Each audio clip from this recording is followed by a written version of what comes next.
This video was brought to you by Ground News. When the West first imposed unprecedented sanctions on Russia, most analysts expected the Russian economy to collapse. In March, just a month after the first round of sanctions, the White House triumphantly announced that their sanctions had, quote, basically crushed the Russian economy. And the IMF forecast an 8.5% contraction for 2022. Which would have been Russia's worst recession in decades. And behind closed doors, Russian officials were warning their president that in the worst case scenario, Russia's GDP could decline by an astonishing 30%, nearly as much as Ukraine's. Unfortunately for the West though, that's not quite how things turned out. Record energy revenues and some clever capital restrictions by the Russian central bank have kept the Russian economy afloat. And the IMF announced in February that instead of contracting by 8.5%, the Russian economy had only shrunk by 2.2% and is expected to grow by 0.3% in 2023. All of this then has been a silver lining for the Kremlin in a year otherwise beset by failure. And Putin has, on multiple occasions, even mocked the West for the inefficacy of their sanctions. However, while it's clearly true that the Russian economy hasn't collapsed, Western media seems to be taking Russia's official economic data at face value, when there's actually good reason to be skeptical about it. So in this video, we're going to ask whether you can actually trust Russia's economic data, and how this plays into our assessment of the Russian economy more generally.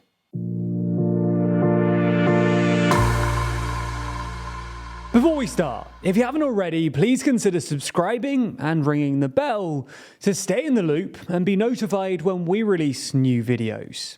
As we see it, there are basically three reasons to be skeptical of Russia's economic data. Firstly, the irregularities of the current data.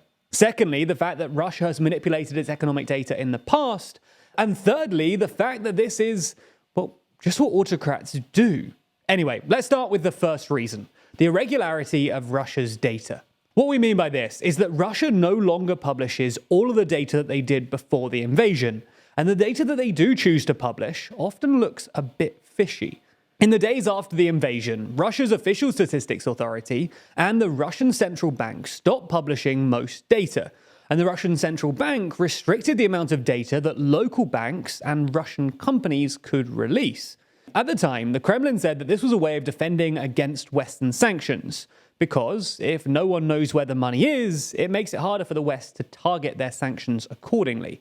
But it was clearly also motivated by a desire to hide the true impact of the West's sanctions on the Russian economy. Since then, though, Russian authorities have slowly started publishing more of their data, mostly just high-level stuff like GDP and exchange rates, in order to restore some market confidence.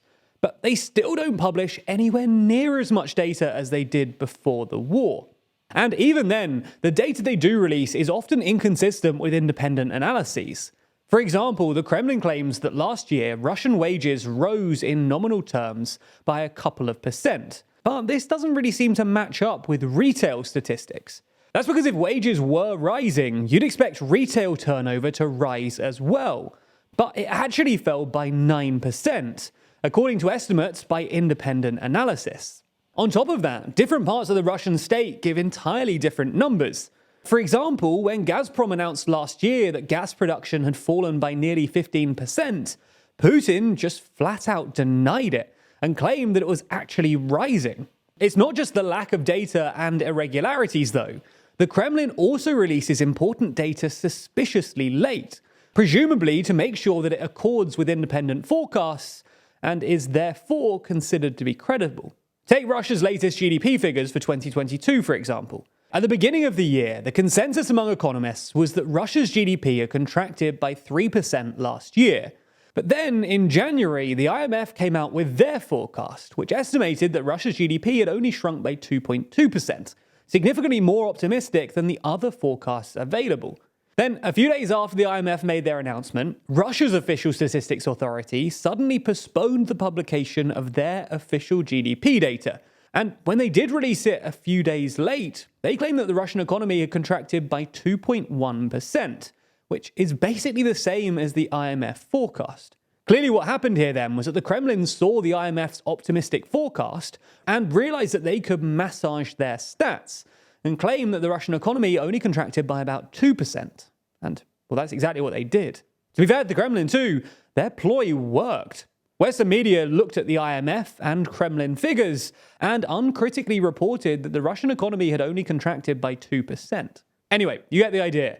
The Kremlin has stopped publishing much of its data, and the data that they do release is inconsistent and often suspiciously late. But that's just the beginning. Let's move on to the second reason why you might want to be skeptical of Russia's economic data. The fact that Russia has manipulated its economic data in the past. Let's take 2018 as an example, when Rosstat announced that year-on-year growth had come in at 1.6%. Soon after this announcement, though, the head of Rosstat was fired, and the agency was taken under the direct control of the Ministry of the Economy. Rosstat then almost immediately revised the figure up to 2.3%, claiming, somewhat implausibly, that construction activity was actually 10 times higher than first assumed.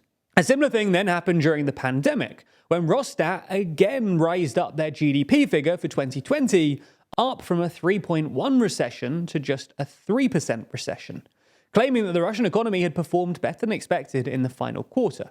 But it's not just Russia that does this. The final reason you might not want to trust Russia's GDP data is that generally, autocracies just have a habit of lying about their GDP figures. For example, take this study comparing GDP figures to the brightness of a country's lights at night, as measured by satellites from 2002 to 2021. Now, this might sound sort of arbitrary, but the brightness of a country's lights at night is actually a pretty good proxy for GDP. The study found that in so-called free countries, where GDP data is often subject to some sort of oversight and therefore harder to falsify, the brightness of a country's lights at night almost perfectly track their GDP figures. The study then compared this to partly free or not free countries, and found that, in general, the less free a country is, the more likely it is to exaggerate their GDP data. According to the study, Russia's GDP growth from 2002 until 2021 has actually been about half what Rosstat claims. Now, we've actually done a full video about this data over on the TLDR Global channel, where we talk about China's GDP statistics. So you can go and give that a watch if you're interested. But the same seems to be true of Russia too, with their data often being manipulated in a similar way to other less free countries. So those are the three reasons you might want to be skeptical of Russia's economic data. And all in all, while Russia's economy hasn't collapsed and Western sanctions haven't been as effective as the West seems to have first hoped, there's clearly reasons to be skeptical of the Kremlin's most triumphant claims about Russia's economy. No matter who you want to be right, though, every news source has a bias. And no matter how hard any of us try, we'll inevitably miss some stories, or worse, only get half the story. In fact, blind spots are everywhere. Ground News is a website and app that collects thousands of articles to help you better understand the world around you. For every story, you can see which news outlets have reported on it and where these outlets fall on the political spectrum. You can even compare headlines as well as reading the full story without ever leaving the app. But my favorite part of the app and website is the aptly named blind spot feed. Here you can see specific stories which have received excessive, lopsided coverage.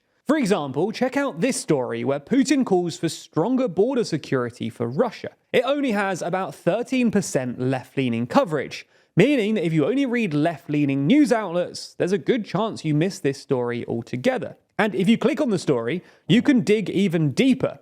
Ground News offers a comprehensive breakdown for every story.